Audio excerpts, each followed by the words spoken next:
Hola, mi nombre es Vanessa Alexandra Romero Delgado. En el video hablaré sobre el tema del cambio de ideología y los derechos humanos, el cual es una investigación que se llevó a cabo en la colonia Carrillo Puerto, en la localidad de San Martín Texmelucan, en el estado de Puebla. Soy del grupo número 7, es para el proyecto integrador Investigación de los Derechos Humanos de Prepa en línea CEP.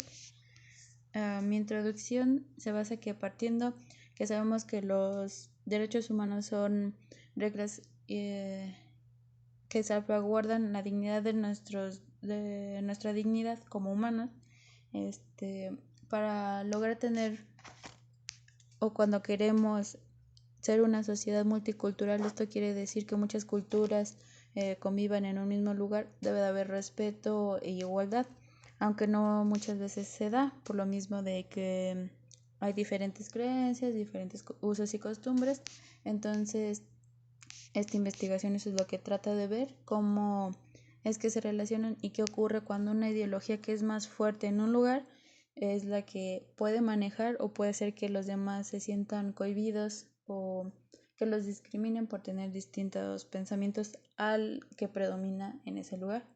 Entonces, a continuación presentaré en esta investigación que se lleva a cabo en la colonia Carrillo Puerto, como ya lo había dicho, que con ayuda de las redes sociales se lleva a cabo una investigación cualitativa por medio de una encuesta y además nos apoyamos del método cuantitativo para poner porcentajes y gráficas las respuestas que obtuvimos de esta entrevista, además de recopilar mejor la información. Y también hicimos una rápida investigación documental donde metimos algunas páginas para que apoyaran a la misma investigación.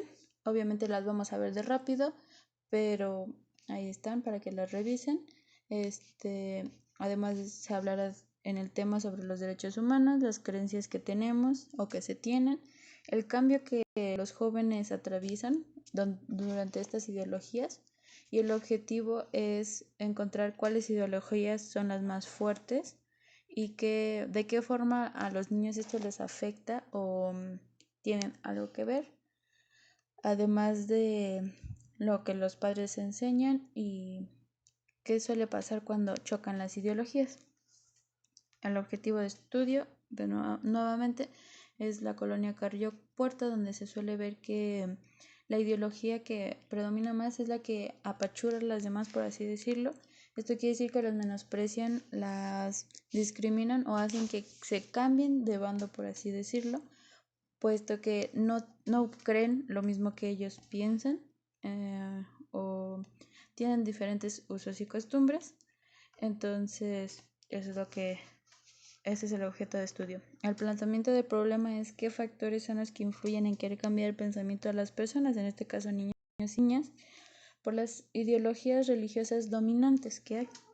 Los objetivos son mostrar la visión que los niños tienen sobre las creencias, o sea, cómo es que ellos las ven, cómo es que ven los adultos estas mismas creencias, y observar las consecuencias cuando les cambien las ideologías a los niños. Las preguntas son: ¿los niños saben qué impacto tienen sus decisiones? Si se sanciona a las personas que lleven a cabo esa inducción de pensamiento o ese cambio, los adultos o los padres intervienen en el problema o les da igual, son indiferentes, y si existe una comunicación sobre estos problemas y sobre estos temas en la familia. La justificación es que todos sabemos que la identidad forma parte de todas las personas y la identidad se va forjando a base de vivencias, creencias, de las costumbres, de lo que nos enseñan. Todo lo vamos absorbiendo como esponjitas. Entonces, ¿qué pasa cuando ya tienen un ideal o ya piensan en algo y se lo cambian radicalmente o los hacen entrar en duda? Esto pasa más con los niños. Eso es lo que vamos a ver, cómo es que los adultos a veces manipulan a los niños o cómo es que ellos se dejan influenciar. La delimitación espacial es que en mi investigación abarcará solamente la colonia Carrillo Puerto, que se ubica en San Martín Texmelucan, como ya lo habíamos dicho. La población vamos a ver, de 200 a 250 personas en un rango de 33 hectáreas, que es lo que abarca la colonia Carrillo Puerto. Mi marco teórico, como comentaba antes, algunas páginas que metimos en la investigación documental son las siguientes. En el texto Diversidad Cultural y Derechos Humanos, que está escrito por Yvonne Dunders, ella nos explica el papel que tiene la UNESCO para proteger y promocionar estos derechos humanos, nos define qué son y la relación con los derechos culturales. Además nos explica sobre la cultura, qué es, y si entran en el mismo contexto, además de el alcance que podemos tener al conocerlos y la forma que la UNESCO ha sabido vincular todos estos y sacarlos adelante. En el texto 2, que es Derechos Humanos y su relación con la pluriculturalidad, en este nos aportan sobre historia.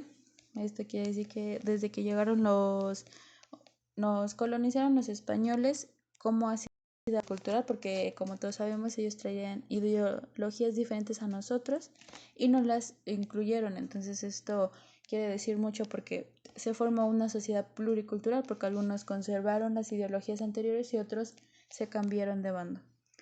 En la tercera información que nos brinda el texto indispensable, defender la diversidad cultural reconocida en la Constitución de la Ciudad de México, nos explica de manera rápida cifras que hay de las lenguas que existen en México.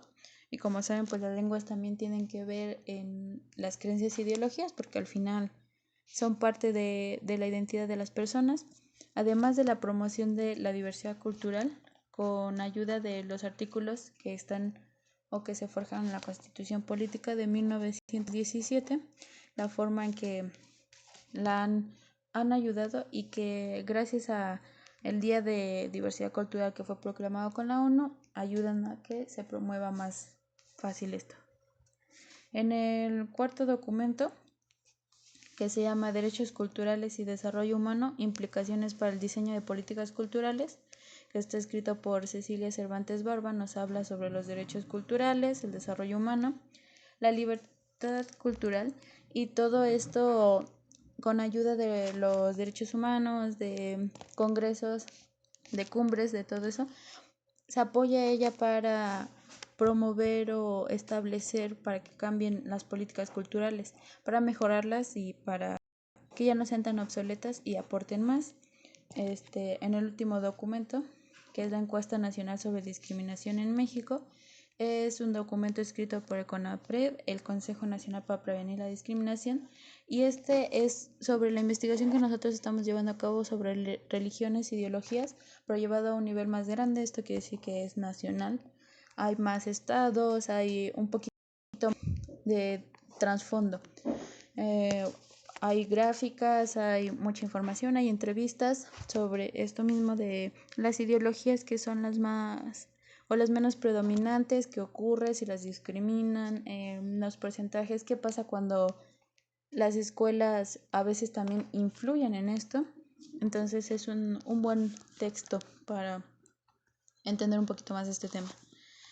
La metodología, pues la metodología que ocupamos o que expresamos es la cualitativa y la cuantitativa, ambas se van a ocupar porque pues al final van de la mano y nos ayudan a obtener mejores los resultados. Los resultados de la investigación para las entrevistas, como era un rango de personas muy grandes, no nos iba a dar tiempo, entonces hicimos un muestreo simple al azar.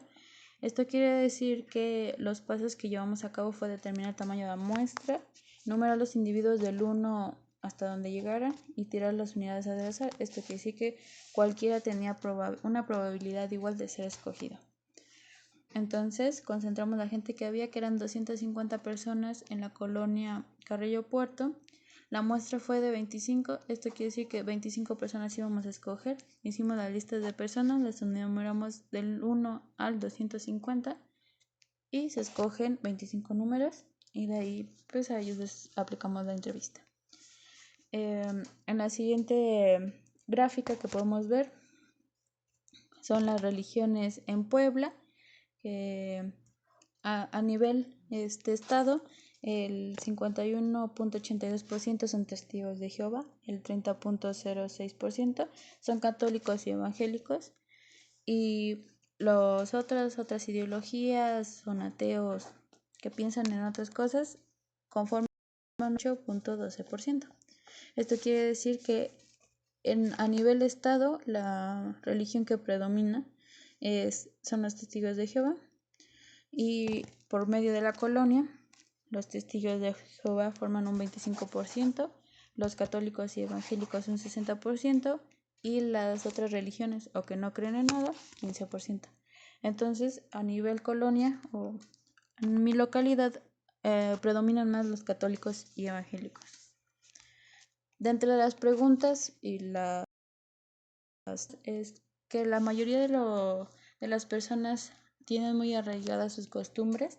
Al 52% respondió que sus padres creen en eso. Esto quiere decir que tienen esa religión o esa ideología por los padres.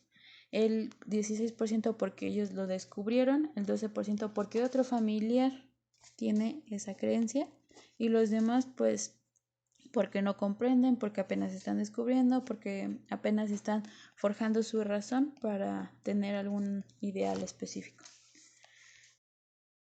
En esta creencia, pues el 40% puso que sí, el 36% puso que no, y el 24% puso que tal vez. Esto quiere decir que la mayoría de veces o en ocasiones los padres a fuerzas imponen su voluntad, o más bien sus creencias, la forma en que ellos les enseñaron, pues siguen fomentando la creencia que ellos tengan.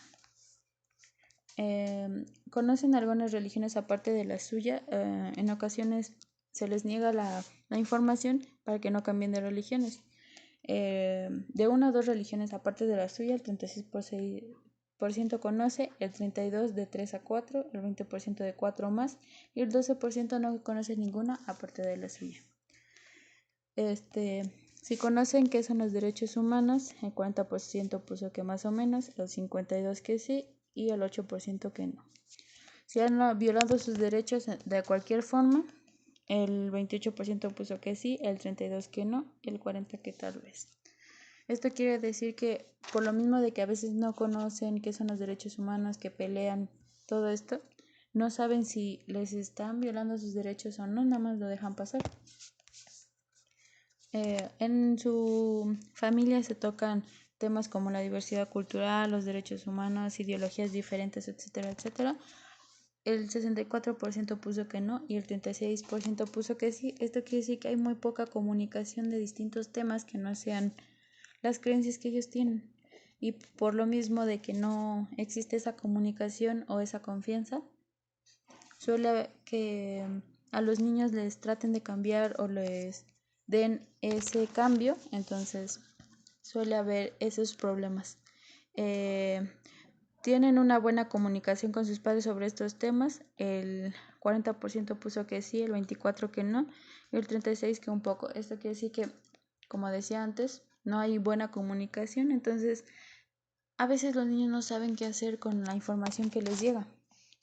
Mi comentario sobre cuál fue mi experiencia al hacer esto es que al llevar a cabo esta investigación me doy cuenta que en ocasiones varios temas que creemos que realmente no son importantes, nos damos cuenta que sí lo son y que hay muchos problemas o no se hablan de estos.